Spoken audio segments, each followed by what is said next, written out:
CAPF-AC के जो previous year paper हम डिस्कस कर रहे हैं, तो हिस्ट्री वाले सीरीज में इस वीडियो में हम 2018 में जो क्वेश्चंस पूछे गए हैं उसको डिस्कस करेंगे। इसमें 2018 में टोटल 21 क्वेश्चंस जो हैं वो हिस्ट्री के पूछे गए हैं। 21 ऑब्वियसली बहुत ज़्यादा होता है, तो हिस्ट्री में देखोगे कि एक अच्छा खासा क्वेश्चन पूछा जा रहा है। आप एवरी ईयर्स का देख रहे हो, 18, 19, 20 ये सब आपके हैं। तो फर्स्ट क्वेश्चन इसमें है स्टेटमेंट 1 एंड स्टेटमेंट 2 है, उसके बाद ABCD है। तो इसमें कंटिन्यू आपके 5 क्वेश्चंस इसमें है। For early societies, historians retrieve information about elite families mostly from inscriptions.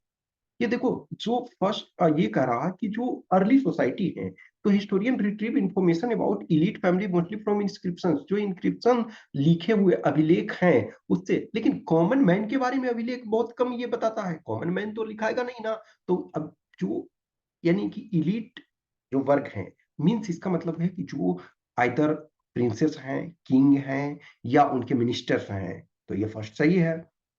Satavahana inscriptions generally end with the term putra, a प्रकृत वर्ड मीनिंग सन। एक्चुअली पुत्र से ये होता पुत्र, पुत्र है वो, पुत्र जो है वो संस्कृत वर्ड है और पुत्र जो है वो आपका प्रकृत है। तो इस वजह से वशिष्ठी पुत्र, ओके, या आपका गौतमी पुत्र, पुत्र जो होता है, तो पुत्र जो है प्रकृत है और पुत्र जो है वो आपका संस्कृत है।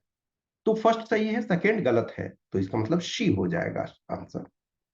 नेक्स्ट क्वेश्चन नंबर 2 है, in 1856 Nawab Wajid Ali Shah was dethroned and exiled in to Calcutta on the plea that the reason was being misgoverned. यानी ये अवध के बारे में कह रहा है, अवध का जो नवाब थे उनके बारे में। तो ये फर्स्ट स्टेटमेंट सही है। The Nawab was accused of being unable to control the rebellious chiefs and taluqdars. ये अंग्रेजों ने ये आरोप इन पर लगाया कि जो वाजिद अली शाह हैं वो ऑब्वियसली, देखो, इन पर डॉक्ट्रिन ऑफ लैप्स लागू नहीं हो सकता था क्योंकि इनके बहुत सारे पुत्र थे। तो इनको मिस गवर्नेंस के आधार पे हटाया गया कि जो भी आपके गवर्नेंस सिस्टम है, वो गवर्नेंस सिस्टम जो है वो आपका वर्क नहीं कर रहा है। तो गवर्नेंस सिस्टम जो है उसके आधार पे इनको जो है ये हटाया गया। ओके, सो ये दोनों स्टेटमेंट सही है और एक्सप्लेनेशन भी सही है, तो ए इसका करेक्ट आंसर है। नेक्स्ट आपका है, Mahatma Gandhi went on a fast unto death against the communal award announced by the British government. तो ये फर्स्ट स्टेटमेंट सही है। जो महात्मा गांधी जो पूना पैक्ट उसके बाद हुआ, गांधी जी ने ये किया हुआ था, फास्ट अनटू डेथ ये किया हुआ था। ओके, सो ये था कि गांधी जी ने फास्ट अनटू डेथ किया कि भाई जो ये हिंदू सोसाइटी का डिवीजन हो जाएगा। Okay, so the Poona pact resulted in a joint electorate with an enhanced number of seats reserved for depressed class. Yes, तो पहले 71 सीट्स दिए गए थे इसमें कम्युनल अवार्ड में, तो इसमें सीट्स जो हैं दुगना प्लस कर दिए गए कि ठीक है आप ज्वाइंट इलेक्टोरेट ही रखो लेकिन आपको सीट रिजर्व, और अभी भी देखो रिजर्वेशन चल रहा है। तो दोनों स्टेटमेंट सही है और एक्सप्लेनेशन भी सही है। नेक्स्ट क्वेश्चन नंबर 4 का रहा, the permanent settlement was rarely extended to any region beyond Bengal. ये स्टेटमेंट सही है। लेकिन करा after 1810 the agricultural prices declined affecting adversely the income of the Bengal zamindar. No, actually क्या हुआ, ये जो 1810 में प्राइस बढ़ना शुरू हो गया, प्राइस इंक्रीज होना शुरू हो गया। तो जब इंक्रीज होना शुरू हो गया तो आप सेम यदि रखोगे, यदि सेम चार्जेस रखोगे, तो ब्रिटिशर्स को लगा कि ये फायदा हमारा नहीं होगा, तो इस वजह से इसको नहीं किया गया। तो ये सेकंड गलत है, फर्स्ट आपका सिर्फ सही है, तो सी इसका करेक्ट आंसर होता है। नेक्स्ट क्वेश्चन नंबर 5 का रहा, statement 1, towards the beginning of 20th century a new hybrid architectural style developed which combined the Indian with the European. Yes, ये जब ब्रिटिशर्स आए, एक तरह से इनफैक्ट देखोगे जो आपका दिल्ली का एरिया जो डेवलप है, यानी ल्यूटेंस दिल्ली जिसको बोलते हो, तो उसमें इंडियन स्टाइल भी है और जो ब्रिटिश है यूरोपियन स्टाइल, ब्रिटिश स्पेसिफिक नहीं, यूरोपियन स्टाइल्स को मिला करके किया गया। तो फर्स्ट स्टेटमेंट आपका सही है। सेकंड स्टेटमेंट करा, by integrating Indian and European style in public architecture the British wanted to prove that they were legitimate rulers of India. Yes, तो जो एक तरह से जो आपका इंडियन स्टाइल है उसमें बेटरमेंट उन्होंने बोला कि हमने ये कर रहे हैं, तो हम आपके भी चीजों को सही कर रहे हैं और जो बाहर है दोनों का, तो इसका मतलब है कि हम डिजर्व करते हैं। ये प्रूव करना चाहते थे, तो ए इसका सही है क्योंकि दोनों एक्सप्लेनेशन भी सही है और वो भी सही है और एक्सप्लेनेशन आपका सही है। नेक्स्ट क्वेश्चन नंबर 6 का रहा, which of the following statements about town planning in British India in early 19th century is are correct? तो कह रहा कि अर्ली 19th सेंचुरी का जो टाउन प्लानिंग है वो ब्रिटिश इंडिया में, उसके संबंध में कौन सा से कथन सही है?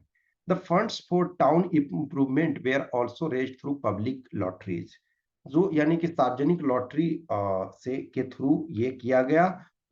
ठीक है कि फंड जब तक आपको कहीं ना कहीं एक तरह से उसको कर सकते हो, उसको बॉन्ड टाइप का चीज कर सकते हो, तो आप जब तक पैसा रेवेन्यू आप नहीं आएगा, पैसे नहीं आएंगे, कैपिटल नहीं आएगा, तो कैसे जनरेट होगा जो इंफ्रास्ट्रक्चर, तो ये सही है।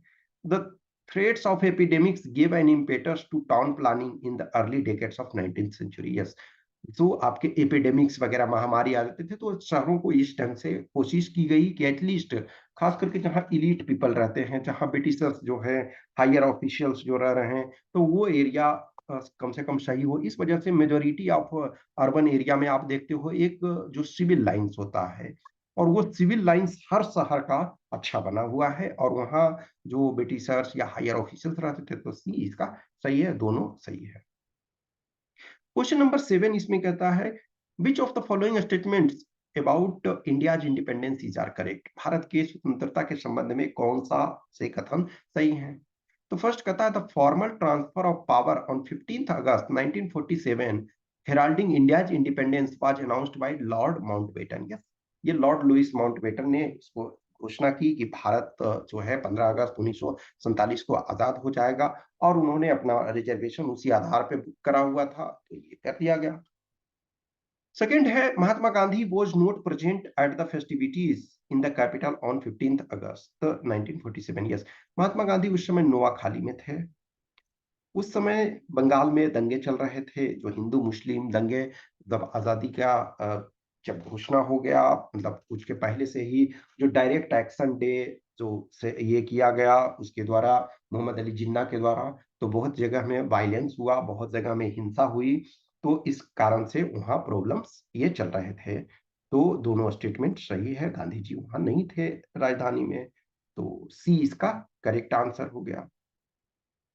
Next question, who among the following in Congress represented the socialist view? ये देखो मल्टीपल टाइम ये क्वेश्चन पूछा जा चुका है, तो ये आचार्य नरेंद्र देव थे, और आपके जयप्रकाश नारायण थे, रामवृक्ष बेनीपुरी थे, और बहुत सारे लोग थे। तो इसमें से बी ये फैक्चुअल है, ये मोस्ट मतलब इजीएस्ट कर सकते हैं। Next question number 9, which of the following statements about the constitution of India is are correct? तो भारत के संविधान के संबंध में कहा कौन सा से कथन सही है? The objective resolution was moved by Sardar Vallabhbhai Patel. नहीं, ये आपके जो थे जेएल नेहरू ने ये किया, इसको ऑब्जेक्टिव रिजोल्यूशन को ये किया, तो फर्स्ट सही सही नहीं है, यानी कि फर्स्ट गलत है।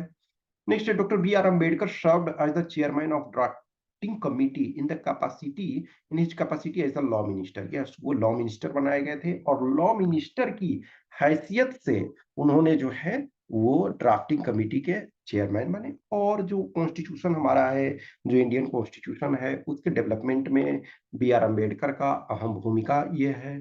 ओके, सो इसका फर्स्ट स्टेटमेंट गलत है, सेकंड सही है, तो बी इसका करेक्ट आंसर हो जाएगा। नेक्स्ट क्वेश्चन नंबर 10 का रहा, who among the following has not written about partition in his works? तो देखो सादत हसन मंटो, ये इन्होंने बहुत चीजें लिखी है। बंकिम चंद्र चट्टोपाध्याय देखोगे कि ये आजादी से बहुत पहले रहे, तो जब आजादी से ये बहुत पहले हैं तो ऑब्वियसली बात है ये उस समय नहीं लिखेंगे। भीष्म साहनी, नरेंद्र नाथ मित्र, ये सब जो हैं वो पार्टीशन के टाइम में लिखते हैं, लेकिन जो बंकिम चंद्र चट्टोपाध्याय हैं वो आपके बहुत पहले हैं, यानी कि 1850 के आसपास के डेकेड में है, तो ऑब्वियसली है वो आजादी के बहुत पहले रह चुके हैं, तो ये नहीं लिखेंगे, तो बी इसका करेक्ट आंसर हो जाएगा। नेक्स्ट क्वेश्चन नंबर 11 कहता है, which of the following statements about Harappa civilisation is are correct? तो हड़प्पा सिविलाइजेशन, हड़प्पा सभ्यता जो है उसके संबंध में कौन सा से कथन सही है? कह there is the extraordinary uniformity in artefacts as evident in pottery, seals, bricks and beads. कह रहा कि देयर इज एक्स्ट्राऑर्डिनरी यूनिफॉर्मिटी, तो ये सही है। इनफैक्ट जो पॉटरी है, सील्स हैं, ब्रिक्स हैं और बेट्स हैं, ये इसमें आपका एक्सट्रीम यूनिफॉर्मिटी है, सही है ये। तो फर्स्ट स्टेटमेंट आपका सही है। सेकंड है the late Harappa sites also maintained the same construction technique as were used in mature Harappa sites. Different Harappa sites का जो है अर्ली आपका मैच्योर और लेटर, तो ये जो है इसमें से लिटिल लिटिल आपके छोटे छोटे डिफरेंसेस जो है ये पाए जाते हैं। तो ये सेम टेक्निक्स यूज नहीं करते हैं, तो ए इसका सही है, सेकंड गलत है। Next question number 12, which of the following statements about Jainism is are correct. तो जैन संबंध में, जैन धर्म के संबंध में कह रहा कौन सा कथन सही है। The most important idea in Jainism is that the entire world is animated, even stones, rocks and water have life. तो कह रहा है कि जो जैन धर्म में सबसे महत्वपूर्ण विचार यह है कि संपूर्ण विश्व सजीव है, चाहे पत्थर हो, चट्टान हो, जल हो, उसमें भी जीवन है, कहीं ना कहीं वो है जीवन। तो फर्स्ट स्टेटमेंट सही है। नेक्स्ट है asceticism and penance are required to free oneself from cycle of karma. तो जो कर्म चक्र से स्वयं को मुक्त करने के लिए वैराग्यवाद और कठिन तपस्या, तो उसमें से देखोगे कि जैन धर्म में बहुत सारा जो एक्चुअल में जैन के सन्यासी होते हैं, बहुत एक्सट्रीम डिफिकल्ट सर्कमस्टांसेस में उन्हें मतलब जीना पड़ता है, बहुत सारी चीजें। इनफैक्ट देखोगे कुछ चीजें हैं, फॉर एग्जांपल कुछ अभी भी सन्यासी हैं तो वो आप उसी ओरिजिनल में जीते हैं। कष्ट आज इतना चीजें सही हो गया है, जैसे एक मुनि तरमुल सागर थे, आप लोग देखे होंगे जरूर कहीं ना कहीं उनके बारे में। तो कहते हैं कि उनका तबीयत खराब हो गया तो उन्होंने ट्रीटमेंट अपना नहीं करवाया कि हॉस्पिटल, हम ये सब सरकारी हॉस्पिटल, मतलब सर ये मॉडर्न हॉस्पिटल ये सब में नहीं जाएंगे, प्राकृतिक रूप से कुछ हो सकता है तो ठीक है, नहीं तो उनकी जान चली गई, लेकिन उन्होंने ट्रीटमेंट नहीं कराया। कहीं जाना है तो वो पैदल चलते थे। तो ये शीश का दोनों स्टेटमेंट सही है। नेक्स्ट क्वेश्चन कर रहा है which one of the following groups belong to the same school of thought. तो ये सारे जो दिए हुए हैं, तो उसमें से कौन कौन कर रहे हैं, कौन से जो हैं वो सेम स्कूल ऑफ थॉट के ये हैं। तो देखो रूसो जो हैं वो अलग थोड़ा विचारधारा के हैं, बोनापार्ट, नेपोलियन बोनापार्ट अलग विचारधारा के, ये नहीं हो सकता। देखो Thomas Jefferson, J Madison, George Washington, Abraham Lincoln. Abraham Lincoln थोड़ा आइडियल डिफरेंट हैं, ये जे मेडिसन डिफरेंट है। ठीक है। नेक्स्ट है फ्रेडरिक एंगल्स, कार्ल मार्क्स, यम बुकनिन, जेएस मिल। जेएस मिल और कार्ल मार्क्स ये दोनों अलग विचारधारा के हैं, ये भी नहीं है। जॉर्ज प्लेखनोव, बेरा जसुलिच, अलेक्जेंड्रा कोलेंटाई और B I Vladimir Ivanovich Lenin. तो ये जो है सारे के सारे सोशलिस्ट जो आइडियोलॉजी के हैं, तो ये डी इसका करेक्ट आंसर हो जाएगा। नेक्स्ट क्वेश्चन नंबर 14 कह रहा who among the following was Buddha's foster mother. तो जो बुद्ध हैं, बुद्ध की जो सौतेली माँ थी, धात्री माँ या सौतेली माँ जो भी कर सकते हो, सॉरी मतलब सॉरी फोस्टर मदर मीन्स है जो उन्होंने जिनको पाला पोसा, ठीक है ना, जो पालन पोषण। क्योंकि बुद्ध की जो माँ थी माया देवी, ओके, माया देवी उनकी माँ थी, और माया देवी का, इनका बुद्ध का जन्म हुआ उसी समय उनका डेथ हो गया। तो जो महाप्रजापति गौतमी थी वो थी उनकी मौसी भी थी और फिर मदर भी हो गई। तो ये फोस्टर मदर थी और इन्होंने इनको पाला पोसा, तो डी इसका करेक्ट आंसर हो जाएगा। नेक्स्ट क्वेश्चन नंबर 15 ये कह रहा है which of the following statements about bodhisattva is are correct। तो first, they were perceived as deeply compassionate beings who accumulate merits through their efforts। तो जो कहता है कि बोधिसत्व जो हैं उन्हें ऐसी अत्यंत दयालु हस्ती के रूप में समझा जाता है जिन्होंने अपने प्रयत्नों से पुण्य संचित किए हैं, और वो चाहते हैं कि जो दूसरे और लोग हैं तो वो अपना मुक्ति को एक तरह से कैबाल वो को मोक्ष को प्राप्त करें, उस अवस्था में पहुंचे। They made attempt to attain nibbana, नहीं ये अपने निबाना के लिए नहीं, इन्होंने दूसरे के निबान के लिए ये प्रयत्न किए। तो फर्स्ट स्टेटमेंट सही है, सेकंड स्टेटमेंट गलत है, तो ए आंसर हो जाएगा। नेक्स्ट क्वेश्चन नंबर 16 कह रहा depiction of the descent of the river Ganga from heavens in the form of relief sculpture on rock is at. जो पत्थर पर बनी उभारदार मूर्ति कला के रूप में स्वर्ग से गंगा नदी का अवतरण का चित्रण। तो जो गंगा है, कहा जाता है कि जो भगीरथ हैं उनके, उन्होंने ये अपने जो पूर्वज थे उनके पितरों के तर्पण के लिए गंगा को पृथ्वी पर लाया। तो पहले गंगा से रिक्वेस्ट जो भी है करते हैं, फिर वो गंगा शिव जी के जटा में पे गिरती है, वहां से फिर पृथ्वी पे आती है। तो ये कहाँ है? तो ये महाबलीपुरम, उसी को ममल्लपुरम भी कहते हैं, महाबलीपुरम या ममल्लपुरम, वहां शोर टेम्पल ये है। तो बी इसका करेक्ट आंसर है। नेक्स्ट क्वेश्चन नंबर 17 है, Which one of the following is not a characteristic feature of Indian Independence Act 1947? तो इंडियन इंडिपेंडेंस एक्ट जो भारतीय स्वतंत्रता अधिनियम है 1947 के अभिलाक्षणिक विशेषता क्या नहीं है? The Dominion of India got the residuary territory of India, excluding the provinces of Sindh, Baluchistan, West Punjab, East Bengal and North West Frontier Province। यानी कि जो भारत है तो वो क्या है, सिंध को छोड़ करके बलूचिस्तान, पश्चिम पंजाब, पूर्वी बंगाल और नॉर्थ वेस्ट फ्रंटियर प्रोविंस को छोड़ करके जो बाकी था वो भारत को मिला। तो सही है। The act sought to lay down a constitution by the legislative bill of British parliament. No, in fact ये कहा गया कि ये गलत है आपका बी, क्योंकि इसमें कहा गया कि जो भारत के लोग हैं, people of India, now they are free to choose their own constitution. वो अपने अनुसार जो कॉन्स्टिट्यूशन बनाना चाहें उस ढंग से बना सकते हैं। The act proposed to set up two independent dominions. Yes, ये सही है, इंडिया और Pakistan. The constituent assembly of each dominion was to have unlimited power to frame and adopt, अपने अनुसार जो वो चाहें जैसे कॉन्स्टिट्यूशन बना सकते हैं। तो बी इसका सही है। Next question number 18. Which one of the following commercial centers declined after mid 18th century?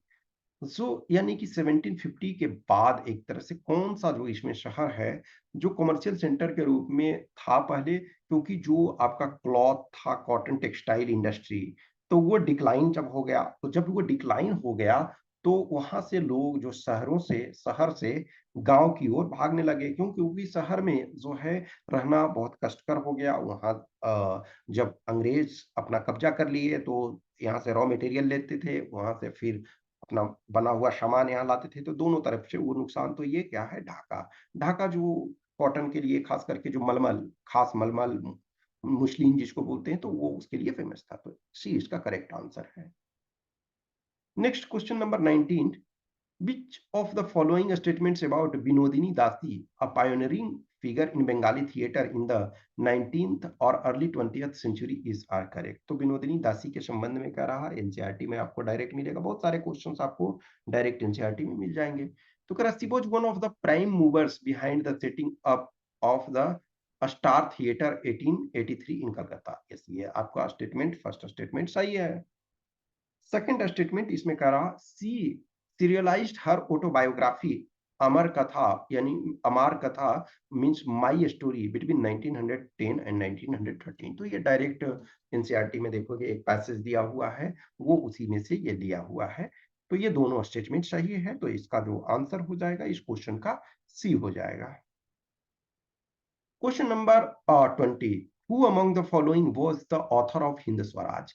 तो हिंद स्वराज के लेखक इसमें से, तो हिंद स्वराज में देखोगे कि इन्होंने एक तरह से जो वेस्टर्न वे ऑफ लाइफ है उसको क्रिटिसाइज किया, और जो इंडियन वे ऑफ लाइफ बहुत सारी चीजें हैं उसमें से इंडिया एक तरह से हम ग्राम स्वराज किस ढंग से स्टेब्लिश कर सकते हैं, तो गांधी जी के बहुत सारे आइडिया आपको हिंद स्वराज बुक से ये मिलते हैं। तो इसका जो हो जाएगा महात्मा गांधी।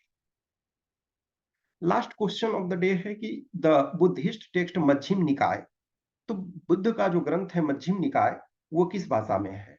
तो एक चीज देखो, जो बुद्धिस्ट टेक्स्ट है वो संस्कृत में नहीं है, तेलुगु में नहीं है। अब आपके पास जो कंफ्यूजन होगा पाली और प्राकृत, तो ये आपका किस में है, पाली भाषा में है।